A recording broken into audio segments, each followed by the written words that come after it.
BPFनि vice president दिम्पेशब्लाबो बिथाङा दा समाव BPFनि बिथोनजों थांनो हायाखै। BPFनि कन्स्टिटिउसनखौ बिथाङा उल्लंघन खालामदों। एन्टि पार्टी एक्टिभिटिसआव बिथाङा इनभल्भ आरो दायो बिथाङा 2020 बिधानसभायाव बिथाङा इन्डिपेन्डेन्ट हिसाबै गेलेनानै दं।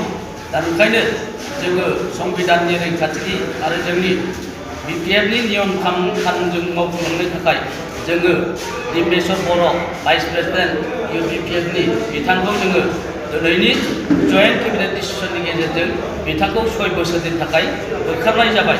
अर्थात बिथांखौ जोङो BPFनि भाइस प्रेसिडेन्ट हिसाबै आरो प्राइमारि मेम्बारशिपनिफ्राय बिथांखौ जोङो 6 बोसोरनि थाखाय एक्सपेल खालामनाय जाबाय। खारना बेनो एक्सपेल खालामनायनि खारना बेनो जोङो दिनै NDA हिसाबै बिजिनियाव जोङो अरुप कुमार दे बिथांखौ जोङो थिया खालामदों।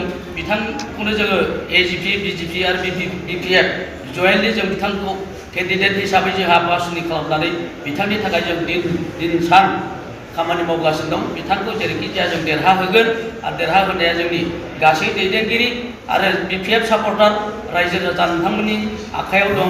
ओंखायनो आं आखाइ खज'यै खुलुमो। जोङो खुनु दिम्पेशर बर'नि बे थुनज्लायनाय भाषा थगायनाय भाषायाव जों मा होनो गलियालासिनो जोंनि हाइकमान्ड मानव गेदेर श्रीजुत हाग्रामा महिलारि बिथांनि बिथोन आरो BPFनि जि केन्डिडेट अरुप कुमार दे पदमफुलनि बिबाराव जोङो सावगारिखौ होनानै जाहाथे देरहासार जाहोयो बेखौ आङो गुरैयै खावलायहरबाय। आरो जों बेबायदिनो जिल्ला BPF हिसाबै वुमेन BPF दं, सेल दं, इउथ BPF दं। जोङो फारि फारि बेबायदिनो नांगौ बायदि जों BPFनि गोख्रों आरो जोंनि अरुप दे बिथाङा जाहाथे देरहासार जायो बेखौ जोङो थांखि लानानै जोङो मावलांबाय थागोन। सोरबा जुदि जोंनि सदस्यफ्रा दैदेनगिरिफ्रा जुदि सोरबा इन्डिपेन्डेन्टलि जानानै जुदि केम्पेइन खालामो, एन्टि पार्टी एक्टिभिटिस खालामो, बिथांमोनखौ जों साफा साफा एक्सपेल खालामनाय जागोन। आरो मोनसे फोरमायनाय थाबावबाय जोङो 6 बोसोर जिहेतु जोङो दिम्पेशर बर' बिथांखौ एक्सपेल खालामबाय, बिथांखौ जोङो आरो जोङो 6 बोसोरनि गेजेराव खुनु दिन जों लाफिननायाव गैया। बिथाङा होनबाय थादों दाबो केन्डिडेट आवगोलावबो केन्डिडेट BPF आवगोलावबो BPF उनावबो BPF। बे जाहैबाय जोंनि भटार BPF सापर्टारफोरनि गोसोखौ फुस्लायनायनि मोनसे राव। ओंखायनो आं खावलायो गुरैयै बिथांनि खुनु मोनसे भाषायाव जाहाथे जोंहा गोजावा आरो बिथाङा खुनु भट देरहाया। जोंनि NDA केन्डिडेट श्रीजुत अरुप कुमार दे बिथाङा बिपुल भटआव देरहाखानाय। जोंहा जयजुक्तुआ 9 थारिखआव भट होलायलायब्लानो जाखाबाय। बेखिनि आरो लोगोसे जोंहा सुबाइझार ब्लकनि केशियार श्री इदिसन बसुमतारी बिथाङाबो दिम्पेशर बर'नि जानानै एन्टि पार्टी एक्टिभिटिसआव इनभल्भ जाबाय थादों।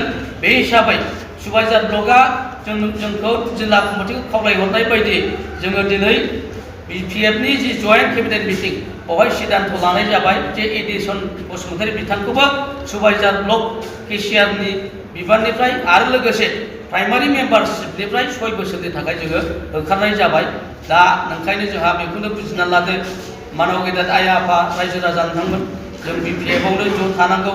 खौसेथि शान्ति आरो डेभेलपमेन्टनि थाखाय जोंहा हाग्रामाया दिन रात भबिसत मावलांबाय थागोन। ओंखायनो जों गोनो गोथो जानाङा। फैगौ 9 थारिखआव जाहाथे पदमफुलनि सिनाव जयैनो भट होलायलायनानै जोंनि NDA केन्डिडेटखौ देरहासार जाहोनो हायो बेखौ आङो गुरैयै खावलायनानै दिनैनि प्रेस रिलिजखौ बेवहायनो फोजोबनाय जाबाय। गोजोन्थों।